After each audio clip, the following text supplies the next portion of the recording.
So we're looking tonight at Genesis chapter 1, verses 3 to 13. And one word that we used quite a bit last week is the word process. I said that God in the beginning didn't make his creation all that he wanted it to be instantaneously. No, he initially brought into being something rather unimpressive, actually. Something which verse 2 says was without form and void. And it was only after he'd done that then that he started to arrange and order his creation so that it was no longer without form, and that he started to fill his creation so that it was no longer void. And that's the process then that's outlined for us throughout Genesis chapter 1. And it's outlined for us in terms of 6 days. 6 days of God arranging and filling his formless and void creation, followed by a 7th day, which is completely different. And our passage then this evening covers the first 3 of those days. Why, you may ask, group the first 3 together? Why not the first 2 or the first 4 or something? Well, there is some logic in my approach. Let me try to explain. Day 1 describes the creation of light. Day 2 describes the waters below, that is, seas, rivers, and lakes, being separated from the waters above, that is, the clouds, by means of an expanse, i.e. the sky. And then day 3 describes the dry land being formed and made inhabitable. What then happens is this. Days 4, 5, and 6 revisit each of the areas of creation covered in days 1 to 3, and in the same order. So day 4 revisits the light created on day 1, and now certain things are put in place that will convey and channel that light. Day 5 revisits the stuff of day 2, the waters below and the expanse above those waters. The waters below are now populated with creatures, and the expanse, the sky, is now stocked with birds. And then day 6 revisits the dry land formed on day 3. And those creatures that will inhabit the dry land are now brought into being. In other words, these 6 days of creative activity are kind of 2 cycles. Days 1 to 3, days 4 to 6. And what we're doing this evening then is looking at the first cycle. And as we do so, let me highlight for you a few things. And first of all, the genius. The genius. I suppose we often associate God's creative activity with power, understandably and appropriately so. There'd be something seriously amiss, wouldn't there, if we weren't struck by the sheer power of the Creator God here. But it seems to me that if there's one thing about God that is just as striking in Genesis 1 as his boundless strength and his sheer potency, it's his mind. I mean, what kind of mind conceived of a creation like this? Suppose there's a really original and innovative artist or architect, someone who isn't dictated by the methods of the past, someone who comes at things freshly and thinks about art or about architecture in new ways and takes it in new directions. We might say, well, it's as if that person is working with a blank sheet. No givens encumbering him or her, just a clean slate, a blank sheet. And there's some validity in that kind of language. We get the point that's been made there, don't we? But really, of course, there's no such thing as a blank sheet. Every artist and every architect, however pioneering and trailblazing he or she might be, is in fact constrained by countless givens. The fact that this is a material universe rather than an immaterial one. The fact that sight and visibility exist. The fact that there are colours. The fact that there is gravity. The fact that there are solids and there are liquids, and on and on and on we could go. Every artist and every architect is working within those fixed and predetermined parameters. But here's the thing. God wasn't. God wasn't. God truly had a blank sheet. He didn't have to comply with a whole load of givens. No, he came up with all the givens that everyone else has now to comply with. Everything that to us is a given was a free choice to him. There wasn't some external necessity dictating that this universe be a material one, or that sight and visibility should exist, or that colour should exist, or gravity should exist, or solids and liquids should exist. None of those things had to be. Matter and visibility and colour and gravity and solids and liquids, they aren't these eternal non-negotiables that just had to feature in any universe that God might decide to create. No, they exist simply because God chose to style his universe along those lines. And if he hadn't chosen to style his universe along those lines, if he had chosen to style his universe along completely different lines, matter and visibility and all the rest would never have existed. Perhaps I'm just weird, but I find such thoughts mind-blowing. I mean, consider those words there in verse 3. Let there be light. Let there be light. And it isn't, I suppose, dissimilar from something that you or I might say. So you're trying to do some job or other, and the room that you're in is somewhat dark and dingy, and you need to be able to see properly in order to do this job. And so you say to the person who's with you, "Can I have some light, please?" And on the face of things, as I say, it's not all that different from what God says here in verse 3, except, of course, that it is. It's hugely different.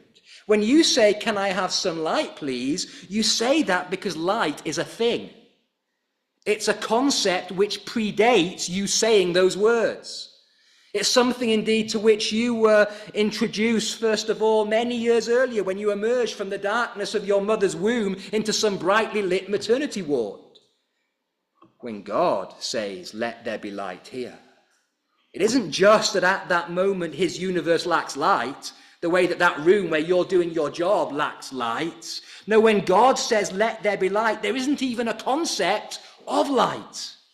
It would be like you doing that job in that room, saying to your companion, "I need a flying zebra, please. Can you just get me a flying zebra?" And your companion would look at you in total bewilderment, because a flying zebra isn't a thing. Except that God's words here are even crazier than that. Because at least zebras are a thing, and flying is a thing, but nothing whatsoever about light is a thing. God is calling here for something that has quite simply never existed before, even as an idea, even as a notion, even as a concept. And yet he calls for this thing that has no previous existence, knowing exactly what it is that he intends. Most of you will be familiar with a slinky. It's a spring toy that you can do lots of entertaining tricks with, and it rose, I guess, to new levels of fame through the Slinky dog in the Toy Story movies. But two things are interesting about the invention of the slinky. Number one, Richard James, who invented it, was an evangelical Christian who later went on to serve with Wycliffe Bible translators in Bolivia. And number two, he never set out to invent a toy. He was, in fact, a naval engineer trying to remedy a very specific problem. When a naval ship was in rough seas, its important instruments could easily fall off the surfaces that they were placed on and break. And Richard James then was experimenting with ways of stopping this. And he would attach the instruments to this extendable spring that he had developed. And it was while he was developing this device that he suddenly realized what he had come up with here. He had come up with something that kids would love to play with, a toy that would keep them occupied for hours on end. Nothing like that is going on in Genesis 1. God doesn't experiment a bit with his creative powers here, trying this and trying that. And suddenly he has a eureka moment where he realizes he's coming up with something pretty cool. Yeah, I like that, what I've just made there. Maybe I'll call it light, actually. And I reckon that could add something quite beneficial to this universe that I'm in the process of creating. It's not like that at all, is it? These creation days don't end, each of them, with God kind of making sense of that day's activity. Well, I think that could be useful, and yeah, I don't know, that might have a role somewhere. Instead, each day begins with God articulating precisely what he's now going to form. Let there be light. Let the dry land appear. Let the earth sprout vegetation. And already then, he has these things fully fledged in his own mind. Light and dry land and vegetation, even though none of them has ever existed in any sense at all before. It's just amazing. I mean, think of the trees that he calls for there in verse 11. Aren't trees just the most fantastic things? We find shade under trees. We eat the fruit from trees. Birds nest in trees. We climb trees when there's a famous teacher in town and we're not quite tall enough to see him above the crowd. At a deeper level, we just connect somehow, don't we? Emotionally almost, with trees, so that the felling of that old tree in Sycamore Gap prompted an almost international, or definitely an international, outpouring of grief. And God then, without any prototypes, without any pre-existing concept of treeness from which to derive inspiration, he just says, I want there to be trees. Where did that come from? Well, this is where it came from. It came from this breathtakingly creative mind. It came from the infinite genius of the living God. It should make us all want to fall on our faces in worship. But we must move on. The genius, secondly, this evening, the gusto. The gusto. So the creation account is full of refrains, lines that are repeated over and over again. You cannot possibly miss that. And one of my favorites is that line, God saw that it was good. God saw that it was good in terms of the days of creation that we're looking at this evening. These first 3 days, it's there once, that refrain, on day one. It's not there at all on day 2, prompting one commentator to remark, tongue-in-cheek, even God didn't say that Mondays are good. And it's there twice on day 3. Now, it's very important to be aware that good here, then, it does not mean unmarred by sin. It does not mean unmarred by sin. Now, of course, every part of the creation is unmarred by sin at this point. That's absolutely certain. But that's not what this refrain is about. If it were, if this goodness that keeps being commented on, if it equates to being unmarred by sin, then it's a fleeting goodness, isn't it? It's a goodness that lasts only until chapter 3, and which then, with the entrance of sin into the creation, disappears, leaving the world no longer good. But that's not the case. We know that this is not a fleeting goodness. We know it because many centuries later, the Apostle Paul, writing to his young friend Timothy, clearly takes up the language of this refrain in Genesis 1. And he says to Timothy, everything God created is good. 1 Timothy 4, verse 4. Everything God created is good. Not everything God created was good, but sadly it's bad now. No, he indicates there that the creation has retained its original Genesis 1 goodness. It's permanently and unalterably good. And I think it's helpful then to probe the context there in 1 Timothy 4. Paul mentions there some false teachers who are anti-food and who are anti-marriage. Ascetics, I guess we might call them. They regard the physical and all the pleasures of the physical realm as dubious and unhealthy and distracting. And so according to their outlook, Christians should loosen their ties as much as possible with this earth and prioritize meditation and prayer and the things of the soul. And Paul in that passage is saying to Timothy, don't you listen to those guys, Timothy. Don't you listen to those guys. Remember Genesis chapter 1, where God creates a full-bloodedly physical universe. And he doesn't create it deviously, kind of laying a trap to ensnare us poor human beings so that we'll enjoy this world with it, this earth with its store of wonders untold, as we sang just now, and he'll then judge us for doing so. He doesn't do it in that kind of spirit, nor does he create the universe reluctantly, just for some reason, making a full-bloodedly physical universe, even though his heart's not really in it. No, Timothy, Paul is saying, he creates it with gusto, stopping every day of creation week, or almost every day of creation week, exclaiming, wow, it's good, it's good. So don't be taken in, Timothy, Paul is saying.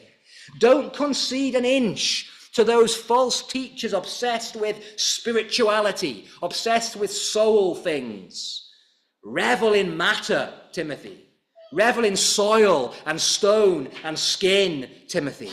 Revel in touch and taste and sight, Timothy. Everything God created is good.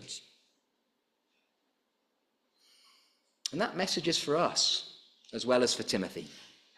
Never be embarrassed as a Christian about enjoying the physicality of this world and all its delightful physical pleasures. God isn't embarrassed. You sense here, don't you, his relish and his enthusiasm for it all. You remember how C.S. Lewis, in his book The Magician's Nephew, describes Aslan creating Narnia. And how does Aslan do it? He does it by singing. He sings that world into existence. And Genesis 1 then doesn't portray it quite like that, or at least not at this point. Perhaps later in the chapter there's something a bit more directly comparable. But even though here in our passage God creates through prose commands rather than through song, it's every bit as clear as it is in C.S. Lewis's tale that this creative work is not done wearily by God, and it's not done half-heartedly by God, because we have a creator here who almost can't bring anything into existence without then interjecting the G word. Good, it's so good. He might as well be singing, I'm saying. The atmosphere in which he creates is rapturous. There's real gusto as he does it here.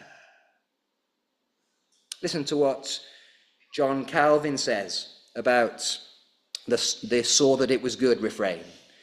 He says, here God is introduced by Moses as surveying his work that he might take pleasure in it.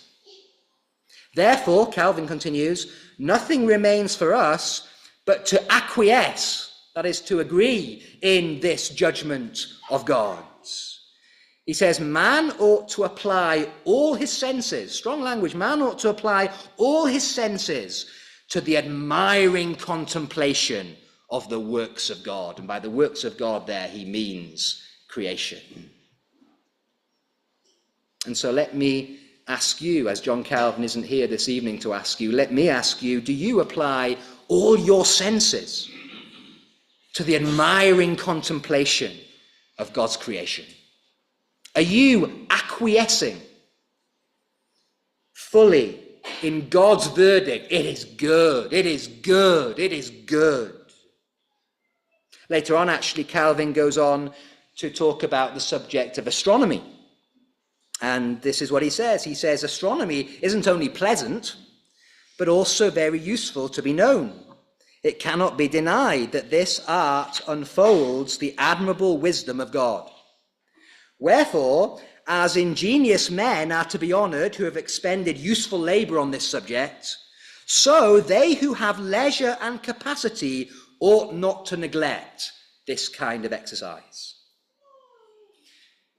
Do you have leisure and capacity? Well, Calvin would say, if you do, you should be getting into astronomy. You should be interested in the stars. You should be interested in the night sky, because it's good. And God's, it is good, it is good, it is good. That should compel us to get our hands dirty with this wondrous creation. Do you remember what we sang a few minutes ago in Psalm 111? Great are the works of the Lord, studied by all who delight in them? Do you delight in the works of the Lord that he created with such gusto? Do you study them? Do you enjoy them? Don't be awkwardly embarrassed as a Christian about your relationship to the physical universe. It's God's physical universe. It's your Father's world. Enjoy what he made with gusto.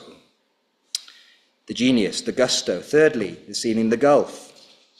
The gulf. But you might ask, is there not a danger then of getting too into the creation, whereby we almost deify it and become guilty of idolatry? Well, yes, that danger can exist, and it's helpful then at this point, I think, to remember what Calvin reminded us of in one of those quotes just now, that Moses was the original author of this text. Moses wrote the first 5 books. Moses wrote Genesis. Moses wrote Genesis 1. And for whom then in the first instance was he writing this? Well, obviously, like every biblical writer, those of his own generation, the Israelites, that is, who had come out with him from Egypt. And in Egypt, of course, those Israelites had been exposed to Egyptian religion. And Egyptian religion involved the worship of all sorts of things, including then all sorts of components of the physical universe, and especially the sun. Like many other civilizations throughout history, the Egyptians worshipped the sun. And so Moses then, having himself had an Egyptian upbringing, and having lived in that environment for so much of his life, Moses knows very well the danger of deifying the creation. And one of the goals then in his creation account here is to drive nail after nail into the coffin of worshipping the creation. The most obvious and famous example of this is the way in which he belittles the sun by not properly naming it. There in verse 16, he just refers to the sun as one of 2 great lights, and it's the greater light then that rules the day. This thing that's worshipped by the Egyptians, worshipped by so many nations, Moses doesn't even bother giving it a name. And you might be thinking, well, okay, Dan, that's interesting, but you're kind of straying here beyond this evening's text. That's in the next episode. And that's true. But while that belittling of the sun may belong in the next passage, there is, I think, another belittling of the sun that's going on here in Genesis 1 that is relevant to this evening's passage. Let's just stand back a moment and ask the question, why has the sun so often been deified?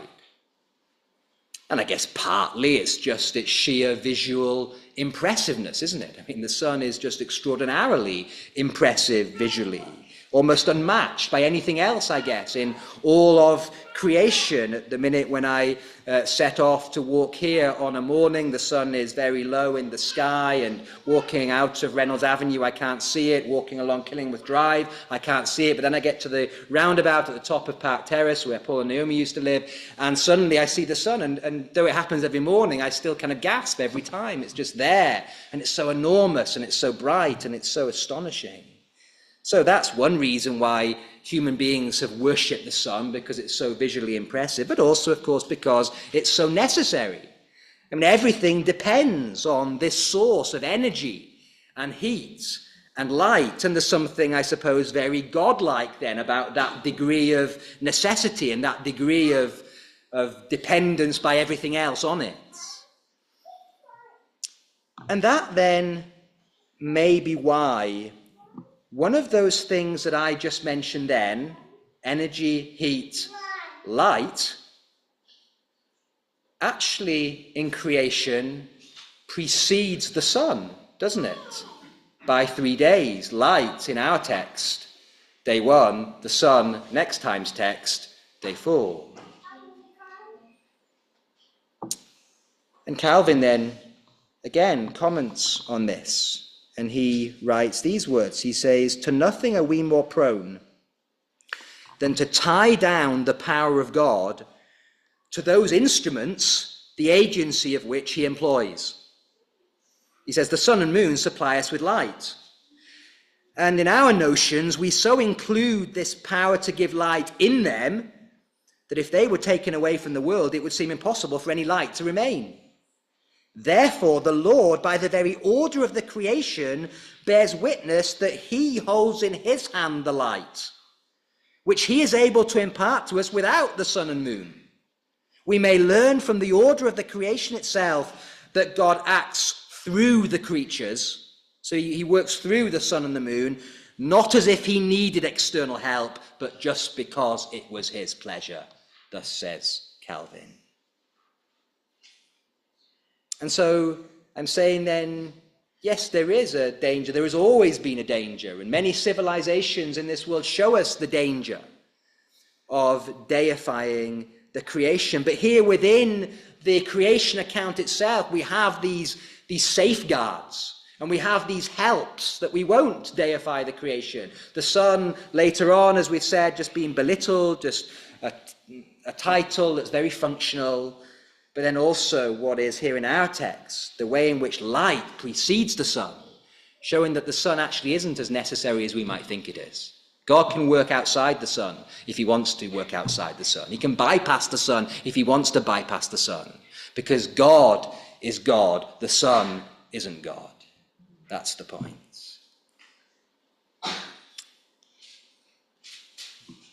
And one other thing then, in this connection to help us to preserve this gulf between God and his creation. There are helps within the text itself, but we've already mentioned 1 Timothy 4:4, which is clearly alluding so much to Genesis 1.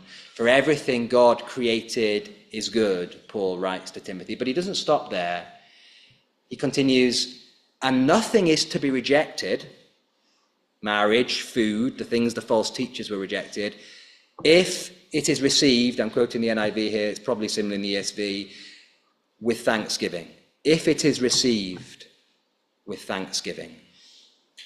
Thanksgiving is the thing, isn't it, that preserves our appreciation and enjoyment of the creation from idolatry. If we're enjoying the creation with thanksgiving, we're by definition not being idolatrous. Idolatry is where we enjoy the creation and forget altogether that it's come from someone above the creation, it's come from God. But if we're enjoying the creation with thanksgiving, enjoying our food and drink, enjoying the sunsets, enjoying the plants, enjoying the seasons, enjoying everything with thanksgiving to God, if you see that sun on a morning on your walk to work and you see it and you go, wow, thank you, Lord, for this, that's not idolatry. That then is using the creation, enjoying the creation as we should enjoy it. And so let's make sure then that we preserve the gulf. That yes, we have a godlike gusto in our enjoyment of creation, but we do that preserving the gulf between creator and creation. And we can preserve that gulf best by enjoying it always, always, always with conscious thanksgiving. The genius, the gusto, the gulf.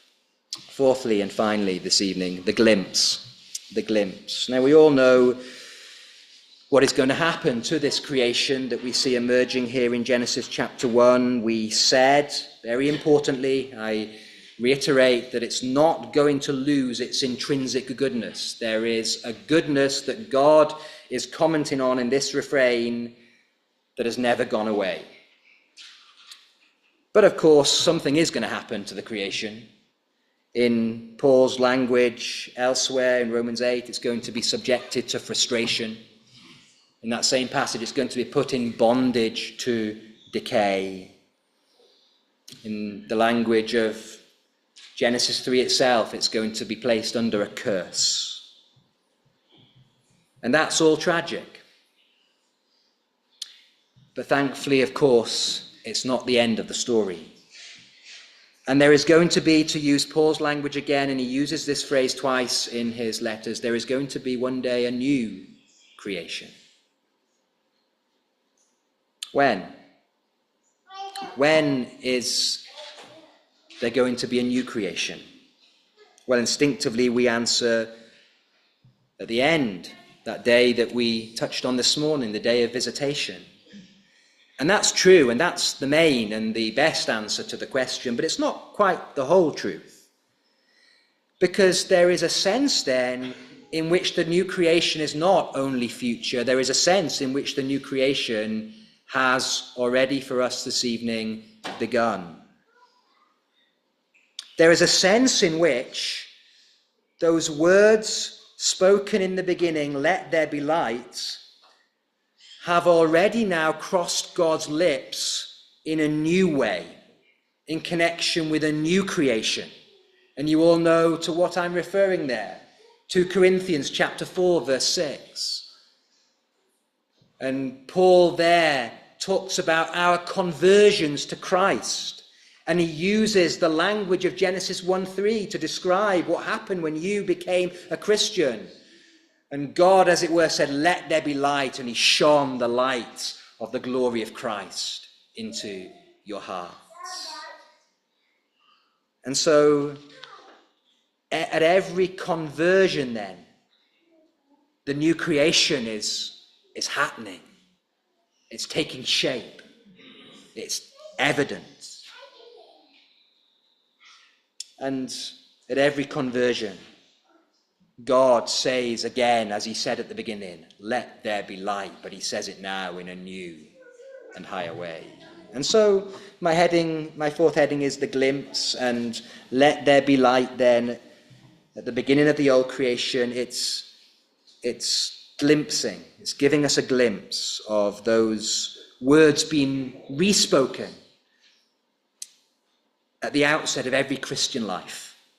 They were respoken at the outset of yours and of mine. But I think those words, "Let there be light," they glimpse the new creation in another way too. This is the first day. That's how verse 5 ends, isn't it? The first day.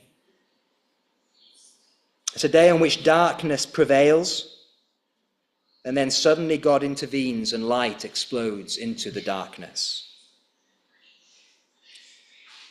Surely, for those of us who know our Bibles even a little bit, surely that has to take us to another first day of the week, and to a tomb in a Jerusalem garden where darkness prevails. And then suddenly God intervenes and light explodes into the darkness. The light of resurrection, as Jesus Christ, the crucified, the corpse, the dead man, bursts into life. And truly on that day then, the new creation begins. And a darkness thicker than that primordial darkness is dispelled on Easter Sunday morning. A satanic darkness, the darkness of an evil empire. It's dispelled as God, in that quiet Jerusalem garden, says, "Let there be light." And so as you and I rejoice this evening, and as I've tried to lay on thick, we should rejoice this evening. As you and I rejoice in the original, "Let there be light," let's rejoice even more in the "Let there be light" that rang out on that other first day of the week, that later first day of the week. We all live in the light that came about on this day in Genesis 1:3. I hope and trust and pray that all of you are living in the light that came about on that other first day of the week, the resurrection light of Jesus Christ. And if you're not, come out of the darkness into the light this evening and bask in the light that burst into existence on a quiet Sunday morning outside Jerusalem. Come to Christ. Amen.